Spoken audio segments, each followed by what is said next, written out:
The God of the universe became a wiggling baby in order to get close to you. This says 4:11 a.m., June 25th, 2018. Now, let me read again. The God of the universe became a wiggling baby in order to get close to you. Now you know why that song got stuck in my head, Close to You. And I sat down and I hit the response thingy. And here's what I wrote. No, sir. The second person of the Trinity took on a perfect human nature, first and foremost, to bring glory to the triune God and the redemption of a completely unworthy people upon whom the triune God had decreed mercy and grace in eternity past. That's not getting, quote, close to you, end quote. That was immediately identified as being a nitpicking of his post. And very, very little of what ended up coming out over the course of the past 24 hours was anything more than, hey, we shouldn't be talking about these things. You're nitpicking on things. This man's done great work in other areas, et cetera, rather than dealing with the reality of what was actually said. We have a man who is a Presbyterian. He is ostensibly a Reformed theologian. And I've said more than once, a Reformed theologian should recoil in horror from making the statement, the God of the universe became a wiggling baby in order to get close to you. Now, aside from the fact that it's ignoring the need, can we move over here because my stuff's over here. Aside from the fact that it's ignoring the need to be specific about who became incarnate, it was the Son, it wasn't the Father, it wasn't the Spirit. There's a lot of confusion on people's parts about things like that. And wiggling baby, I don't necessarily like that terminology very well, only because the New Testament writers themselves show such tremendous respect for the youth of Christ, to only give us that one brief insight when he was 12 years of age, and it was the Gnostics that got into all the rest of that stuff. But I didn't make reference to any of that. I was focused in my comments. I wrote a little Facebook article about it. In order to get close to you, the God of the universe, so this is the incarnation. The God of the universe became a wiggling baby in order to get close to you. Well, first of all, he didn't need the incarnation to get spatially close to me, because God is omnipresent. So it can't be that. So what is it supposed to mean? What would a Reformed theologian be stating when saying, in order to get close to you? Well, first of all, just on the face of it, when it says, in order to get close to you, you would not believe the effort that has been expended by people in the Twitterverse to try to wring some level of orthodox truth out of this short sentence. Rather than just going, yeah, that missed it by a mile. Oof, ouch. Must have been early in the morning. Something along those lines. That would have been the easy way. But instead, it's like, well, you know, this is gives us insight into the incarnation and the redemptive purposes of God. And no, it says in order to get close to you. Now, we live amongst a people who are absolutely sold out to human autonomy, to the centrality of man. And my objection has been, as Reformed theologians, our focus is upon what God has done, and man is the gracious object of God's activities, his redemptive work. There needed to be an incarnation to redeem man, but all of this was not focused upon man. It was focused upon, well, what does Ephesians 1 say? to the praise of his glorious grace. It's what the triune God chose to do in eternity past. So, as I point out to a number of people, if Joel Osteen had written this, we'd all go, yeah, that's Joel. Why? Because Joel Osteen is all about you. God is just a big servant in the sky. And he's just, there to do for you, make your teeth white and straight and give you health and money and success. And every Joel Osteen sermon is the same thing. It's all about you. So's this sentence. You can't avoid it. When you read the phrase, in order to get close to you, what is the focus? It's not him. It's you. It's you. God wanted to get close to you. Well, that's not why the incarnation took place. It wasn't that God was feeling distance, and so he wanted to get close to you, and so the incarnation took place. No. The second person of the Trinity entered into human flesh to become the God-man, so that not you individually only, but us as the elect of God, rebel sinners, undeserving, under his wrath, could be united with him, and in time, the great miracle of regeneration takes place, the imputation of the righteousness of Christ, the taking out of the heart of stone, giving a heart of flesh, adoption. That union with Christ becomes our experience in time, and that is how we have salvation. But it is the people of God that are united to the Son. And this Western secular individualism, you may be trying to get people through the doors with that kind of thing, but then you're going to have to show them a Bible that doesn't really present that kind of thing. And so it didn't seem to me to be that big of a deal. There needed to be a correction. It was imbalanced. It's not helpful in this day and age when we have so many people that are already coming through the church doors with this maddening human autonomy as the central aspect of their thinking. And it didn't help as well as I thought about it later on. A bunch of people have posted the picture today. It wasn't that long ago that we had 3 guys doing ballet in the worship service at Tim Keller's church. Now, I didn't say anything about that back then. I don't think I did. I think I mentioned it when someone put my face on one of those dudes last year. I assume they were dudes. I hope they were dudes. Anyway. But, that makes you go, okay. And then, of course, we have Keller's involvement with Biologos, which makes a lot of us go, and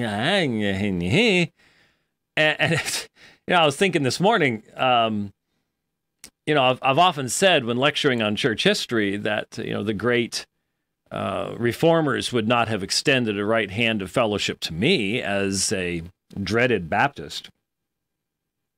But let me tell you something. Calvin would not have taken well to the 3 dancing dudes in church either. He may have expelled me, but I think there would have been a stake for somebody for that one. Whew. Yeah. Okay. So, hey, the facts are facts, man. That's just the way that one is. Just think about what happened. Just think about some of the conflicts that Calvin had in Geneva, and you'll get the message on that one. It's pretty clear.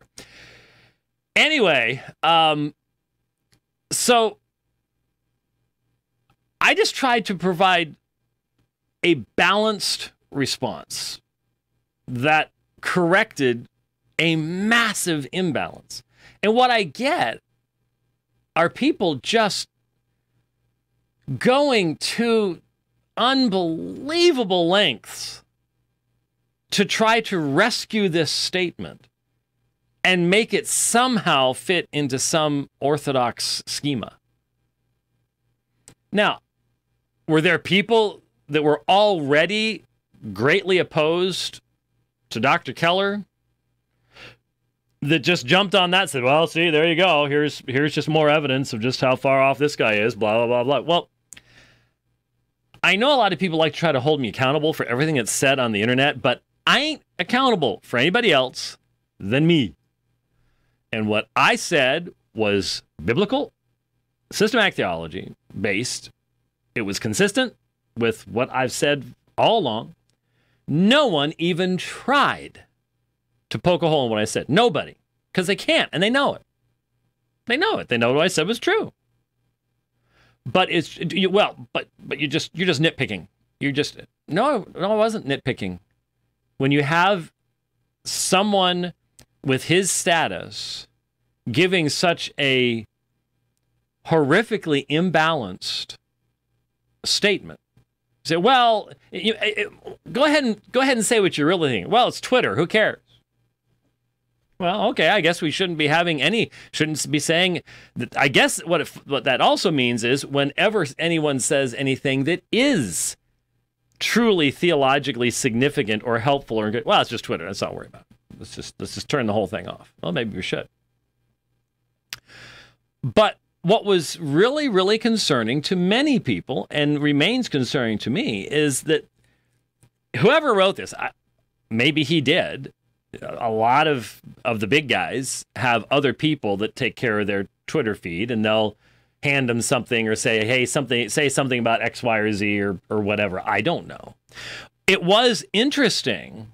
I should mention this. It was interesting that this morning there was sort of an acknowledgement of the controversy because responding to me, well, to Jonathan Kuzar, but also to me, Timothy Keller has, the Almighty appeared on earth as a helpless human baby, unable to do more than lie and stare and wriggle and make noises, needing to be fed and changed and taught to talk. It meant love to the uttermost for unlovely human beings, that they, through his poverty, become rich. J.I. Packer.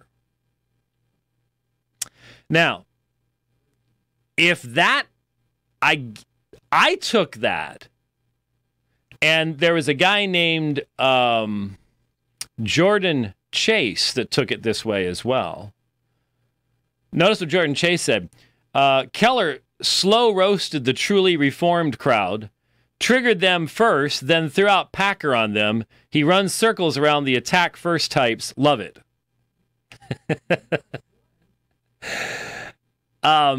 Yeah, he missed it. He's been taken in pretty well, too.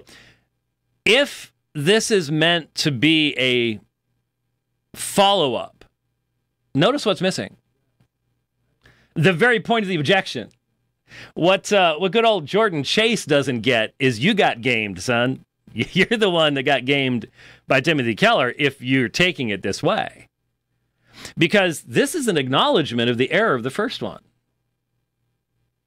Now, you may take it, well, see, he's saying Packer said the same thing we did. Packer said nothing about in order to get close to you, which was and is and must be and always shall be the objection to what was said. It was the anthropocentrism. It was the making you the focus of the incarnation that should cause a Reformed theologian to recoil in horror. That's not in J.I. Packer's statement, because J.I. Packer is a Reformed theologian.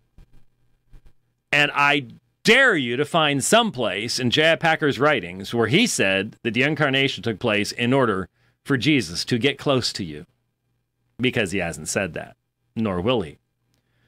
Instead, what you have, and there's a dash here, and it looks like it filled up the whole 280, so I'm wondering where the breaks are and exactly what the quote's from. No sources given. It meant loved the uttermost for what? Unlovely human beings. That's not getting close to you. That's recognizing you're a sinner in rebellion against God that needs to be changed. That was the whole point. That wasn't there.